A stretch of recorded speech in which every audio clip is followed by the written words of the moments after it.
Welcome to the Does It Work podcast by Biomarker Labs, where you can find wellness without the woo.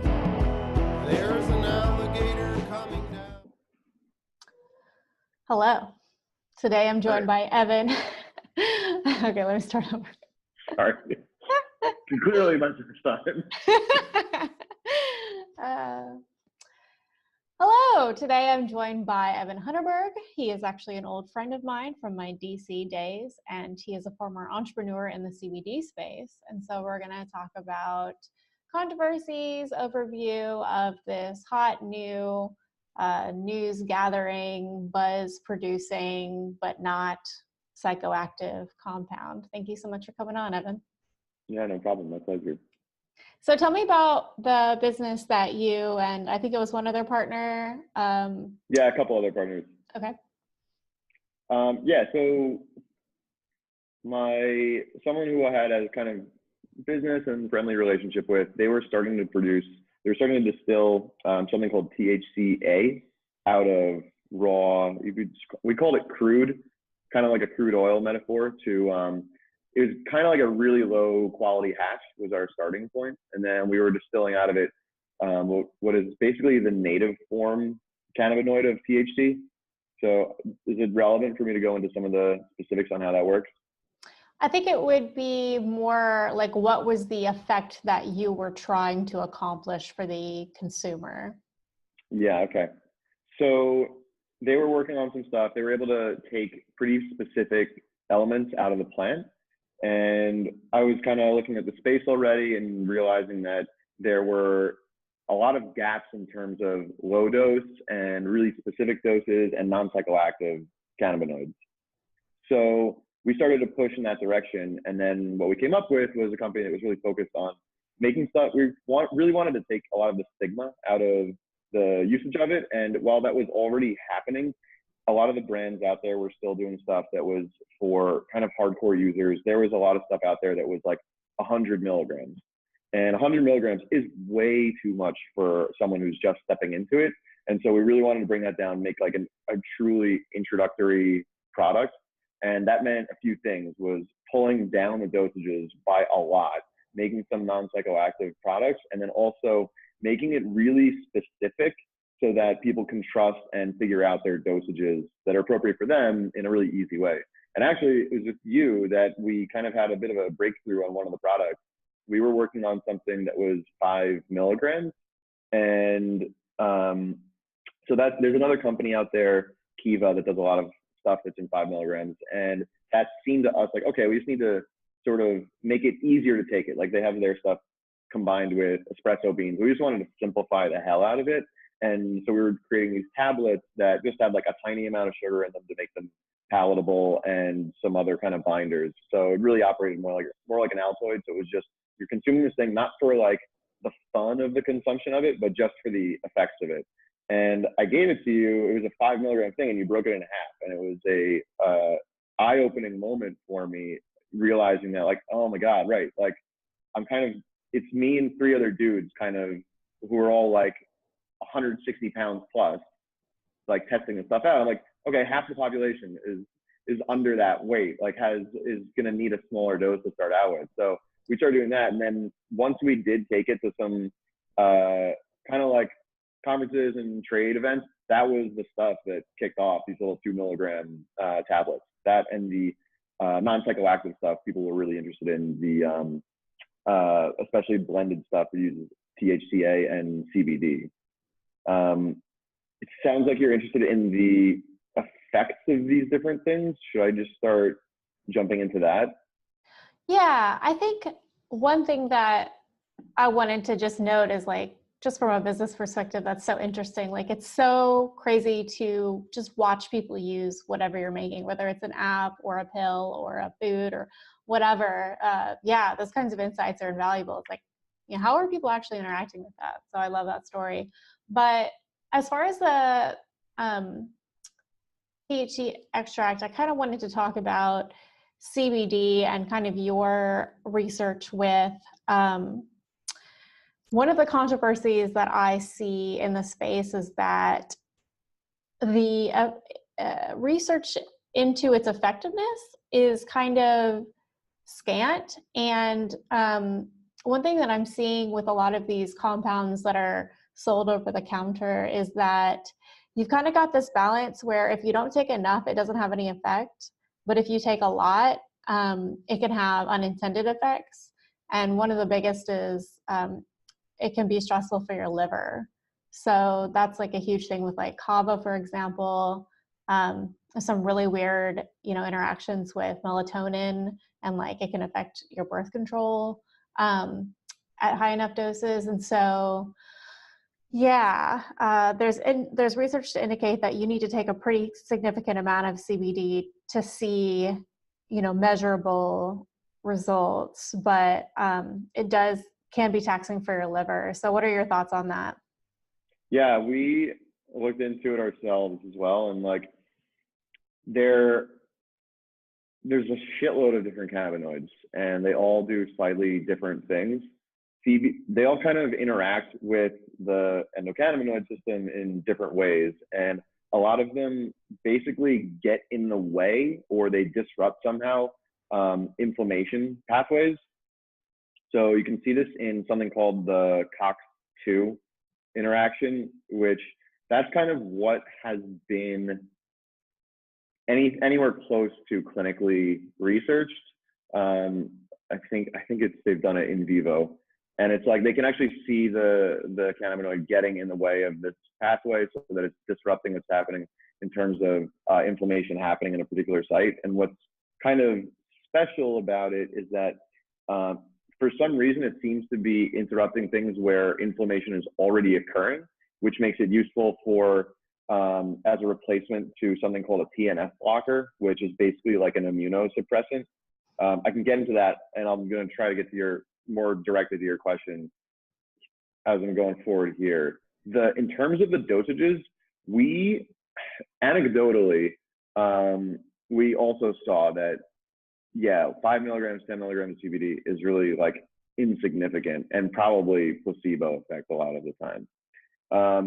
Had heard quite often from people who were using it topically that it was actually functioning, and that was actually one of the most surprising things to me. But if it's going to absorb and it's getting into your muscle tissue, it does make sense that if you have some kind of arthritis at a joint site, it's going to hit that and do its thing if it is able to penetrate your skin membrane, which through certain carriers it's able to do. The toxicity element of it, something that we hadn't gotten into, it makes sense because it's an overload of a compound that your body normally would produce itself via fats. This is kind of like this, it's a natural product, but in terms of it being introduced to your body, it's synthetic, theoretically, metaphorically in that way. So it's not surprising that in high dosages, it's going to fuck with your system and be something that needs to get filtered out, which definitely sounds like a problem, because when it comes to ingesting CBD, people are doing it in extremely high doses to get something of an anti-anxiety or anti-inflammatory effect.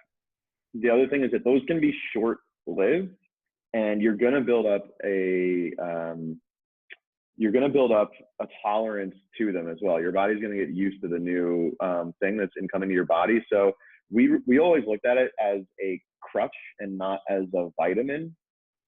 So really, in terms of if you have a specific thing that you're dealing with, yes, take some CBD, some THCA, whatever it is, but not so that that's the way you treat your disease, but the way that you kind of help yourself and take on a healthier lifestyle in general, so that you can really get to the roots of these problems. Because these are chemicals that your body is supposed to be making when you're consuming healthy fats and have an otherwise healthy lifestyle, sleep, stress, food, exercise, all that stuff. So this was really, for us, supposed to be a thing that would help people kind of get back on their way. That is so interesting. It reminded me of the fact that, half of the US population takes supplements, right? And a lot of these supplements are going to have an impact on the liver. Gabapentin, for example, can tax your liver. And so if you're already taking something that is going to have an impact on the liver, and then you double up with, CBD and whatever else, it's just it's a compounding effect. And so that's something to take into consideration. And then I love your point about how to use CBD. And I think that it's well taken, but I also think that people need to be kind of wary, because as a brand, if you're doing the marketing, then it's obviously going to be, you know, for a lot of reasons and in a lot of ways, in your best interest to market this as something that you should incorporate into your daily routine, right? Once you've sold somebody, it's much easier to sell them more than to find a new customer, or to like, oh, you know, now you're inflamed again, like pick up the CBD. Much better to have them just constantly purchasing it. But I think that that's a much more common sense way to approach the category of compounds, is that it's, you know, if you're having constant inflammation, that's a sign that something's broken, and that CBD is a Band-Aid, but it's not a cure. Yeah, I'm really happy we're having this conversation with me as a post-entrepreneur in the space. Otherwise, those questions would be difficult to respond to. I mean, it was something that came up as we were developing it. I was working on the marketing for it, and I think that was already one of the challenges and stuff that like my mom brought up with me when I started working on it. And it's a hard thing when you're a small new company, because you're trying to get off the ground and it's really fucking hard to do that. And so at that stage, like whatever it is, like we need people to just start buying this thing, and there's other competitors out there. We need to figure out how to create a base.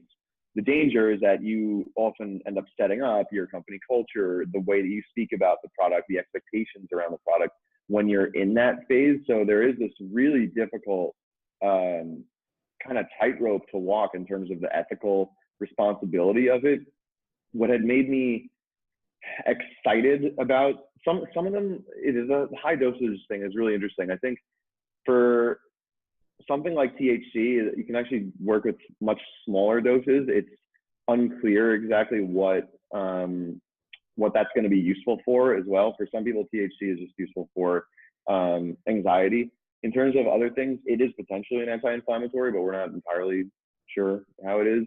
THCA, I don't know if that has toxicity problems as well. It could. But something that did excite us in terms of like the Band-Aid crutch kind of thing, and that's sort of how we started coming up with that perspective on it, was people who have Crohn's disease. We didn't even really think about it too much until we were approached by someone with the disease. And this guy, he had done a ton of research, and he did not want to get onto these TNF blockers or these kind of synthetic pharmaceuticals, which are very much designed for you to be on for the rest of your life. And they're paid for by insurance, and they're extremely expensive. Many of them are injections that you have to take on a like weekly basis.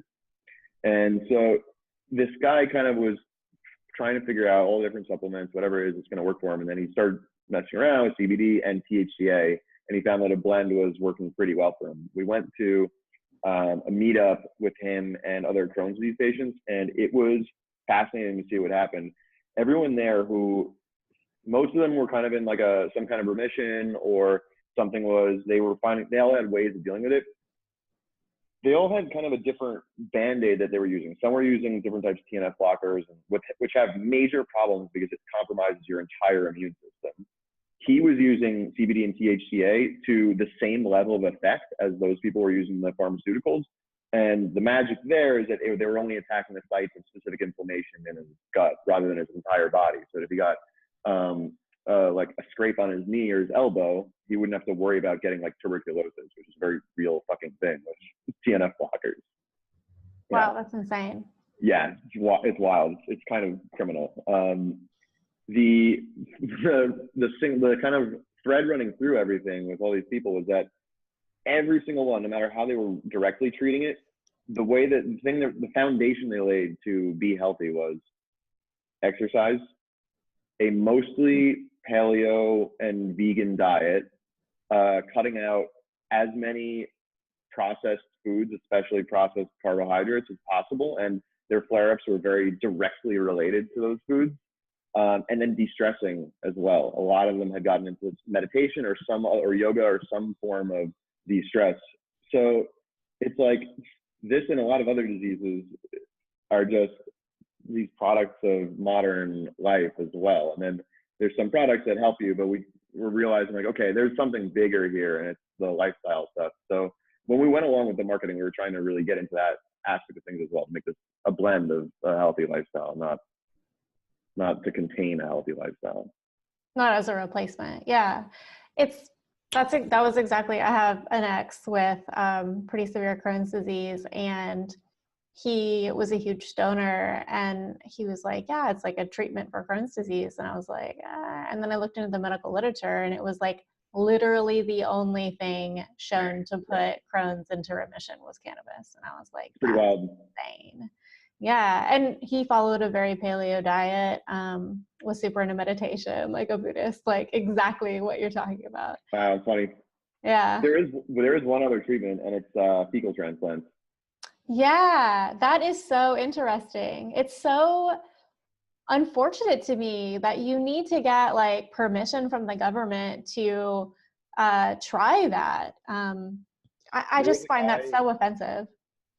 It's wild. I know. I mean, funnily enough, there is our president is actually working on solving a little bit of that. I mean, I don't know what his motivations are for it, but he's starting to pull down a couple of the barriers for the experimentation aspect of things. Are like our co-founder is like, he is an immigrant and he deals with all the issues surrounding that.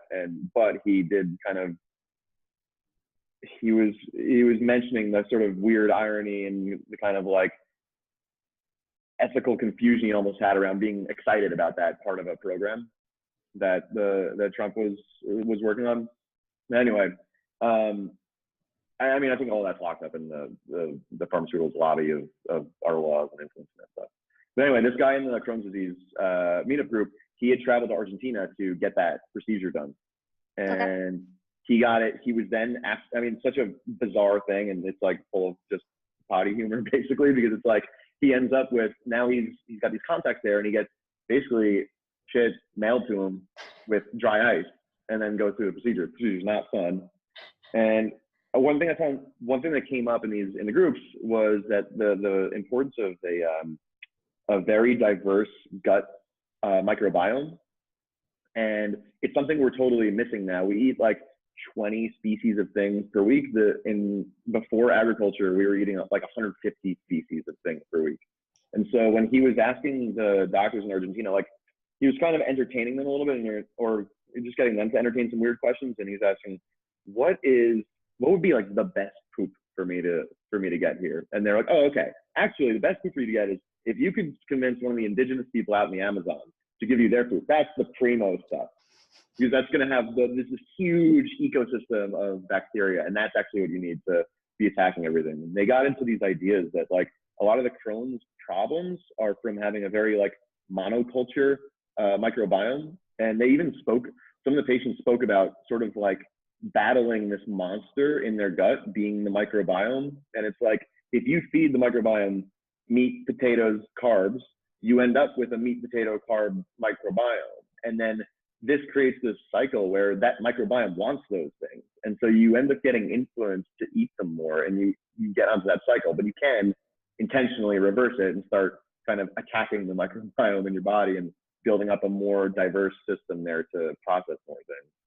Yeah, absolutely. And it's interesting the extent to which fiber plays a role in your microbiome. I've been really focused on that lately. It's, you know, the so-called good bacteria need a lot of fiber to stay alive. And so the more you can give it, then, you know, the more they'll reproduce. And the bad ones feast on, you know, sugars and simple carbohydrates. So it's kind of it's very difficult to obtain Amazonian tribe people poop, I assume. I haven't tried, but it's, you know, it's also difficult to eat a diverse diet, but, you know, increasing your fiber intake is probably one of the easiest things you can do, and taking probiotics to increase your gut diversity. So that's what I've been focused on lately.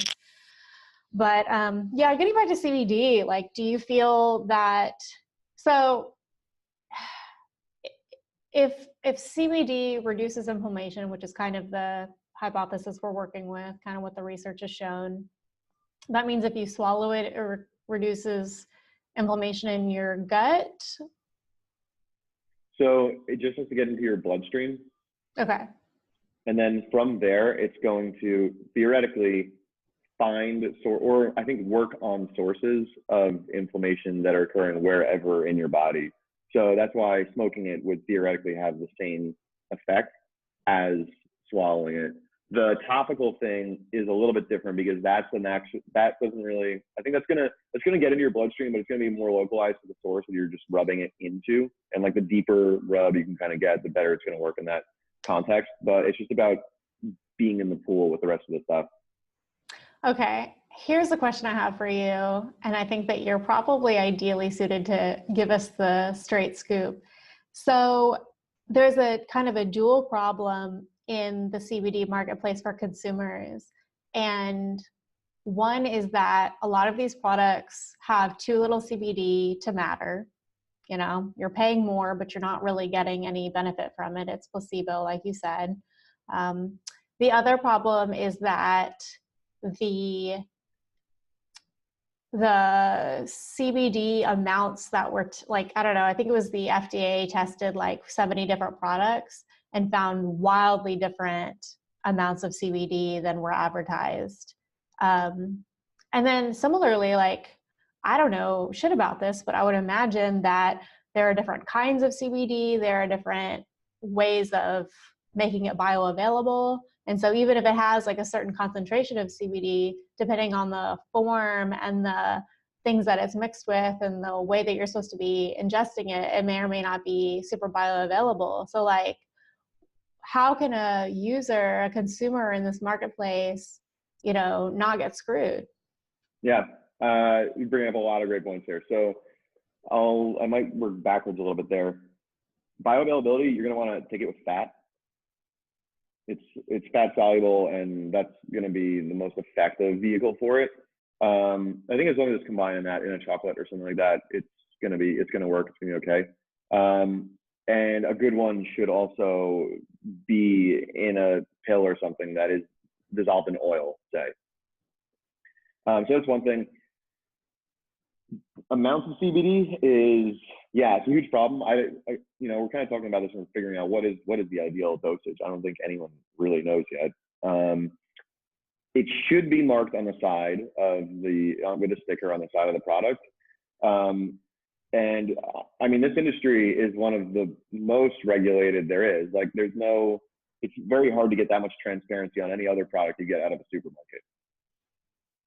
These things are tested from the ground all the way to the shelf, and they're kind of labeled along the way, and things are theoretically supposed to remain consistent that way. So I think you do need to trust a little bit in terms of the idea that's being tested. However, and this is probably not, it kind of calls that into question, because we found that there was a lot of problems with the testing facilities. So we would get something tested, the same stuff tested by the same facility twice, and see 20% deviations. And what's happening is that people are testing things a few times and then it's going with the highest number. This problem is not solved yet. We were starting to talk with a few different folks and like a couple labs to kind of build up some consortium on this and figure this out, but we went away, and so that project went away as well. I haven't heard anything about that since. Hopefully someone's still working on that. Let's see, the other thing is sourcing for the CBD. So it seems like there's just a lot of products out there that are basically saying that they're coming from, I think they're playing with the language a little bit. Like the stuff that's legal in states that don't have full legalization yet, that stuff's mostly horseshit. It's like CBD coming from a hemp plant that is theoretically has, hemp plants, they don't make THC. They do make a little bit of CBD, but not a ton of it. You have to be growing specifically like a CBD plant for that to happen. So I think they're playing with the language in order to, like, they have some CBD in it, but it's not coming from a really concentrated source, and they usually in those other states don't have to label the actual quantities. So people see CBD product and then they get excited, and then these things meanwhile end up getting caught with some kind of other like some kind of I'm missing the word right now, something that's going to have some like drowsy effect, so that it seems like it has the expected effect from a CBD product. In terms of California, it's when it says CBD and a content for it, it should be okay, except for those problems with the actual testing numbers that I was talking about. And then there's some CBDs that are like cleaner than others too. So some of the extraction process can bring along like heavy metals with it. Again, that should be coming out in the testing process, and there's pretty stringent regulations on what can actually come through in terms of any byproducts from the extraction process. So California is good, not so much the rest of the place. So buy California is your recommendation. Yeah. Okay. And I have to ask, so what happened? Why are you guys not in business anymore? Yeah, so what happened? A couple things kind of intersected at the same time. We were working on getting sales up and running. And at the same time, we got connected to another group of individuals who had some technology to basically do synthetic CBD. Really interesting process. The idea is that you would build out a fermentation lab that works with genetically engineered yeast that have been designed to take in sugar and produce CBD as a byproduct, because CBD is a naturally occurring compound. So yeast are kind of simple enough that you can change them in a way that they're, rather than making, say, alcohol and carbon dioxide, now they're making CBD and some other byproduct. This is theoretically possible. So we started going down a route to get funding to do something like that. At the same time, it started to emerge this idea that like, okay, that's actually the really fundable, interesting, long-term play with this thing. And it kind of put our other operation into a contrast or relief, in the sense that like, okay, we're making a product that might be like 10% better than the stuff that's out there right now. If we get any traction, another company is just going to do it. It's not that much harder for them to do it. We'd have to build a really strong community and strong brand to get that done, which is something that we were working on. But it's kind of like if you were in the 1890s, and you were a soda company, and one of the soda companies out there is Coca-Cola. No one knows which company is going to become Coca-Cola. They all kind of have an equal chance of becoming it, but all the other ones also are going to go away as well. So my partners who are a little bit more experienced with me kind of pat me on the back a little bit and said like, stop, just it's time to lay it down. This is not going to make us money in a very foreseeable future in a significant amount. And it was a lot of work. So I think at the time I was a little bit frustrated about it, but it was a good learning experience in terms of setting things up and just seeing how the industry works from the ground level as well. Absolutely. Any new entrepreneurial plans in your future? Yeah, totally. So I'm working on something totally different, but way more related to my wheelhouse. Currently working on something that it's like a natural language processing tool. And it's very mundane, and that's what I like about it. It's very specific, and eventually I'd like to do all kinds of things with it and bring in machine learning and all kinds of ways of looking at text data and pulling themes out of the data. But right now I've found kind of a very specific use for it, which is analyzing what's called free responses or open responses or free answers in surveys. So you'll get surveys and you get, okay, do you prefer chocolate chip or double chocolate? And then people answer one or the other and find you have your, okay, 75% of people prefer chocolate chip. That's really easy to read. But then when you ask the question, why do you prefer chocolate chip? You get 500, 1,000 different answers for that. And part of this process is going through it manually and sorting through, okay, some people like it because it reminds them of Christmas. Some people like it because their mom made stuff and like it reminds them of a certain smell. And so developing a tool that just automatically parses out what those different themes are so that folks don't have to spend hours going through all the answers. Sounds extremely useful. I hope so. Yeah, very different, but yeah, does sound like it's in your wheelhouse as a marketer. So marketer, and I love language. I love thinking about the way we build associations in our minds. That's more so in the area I want to take it. I want to start to think about what are the themes that are coming up in like when people are tweeting about shoes or something like that, and how does that connect to other kinds of desires that are out there and other parts of people's psychology, and where are they connecting it to like different attitudes they're trying to take on. Start to figure out like build almost like a map of the zeitgeist. That's useful. Awesome. Well, thank you so much for coming on and speaking to us about CBD. Those are some really useful and practical tips for what it is, the state of the industry, how to be a savvy consumer. Great. That's good to hear. Thanks for tuning in to the Does It Work podcast by Biomarker Labs. For links, show notes, and more, check out biomarker.io/podcast.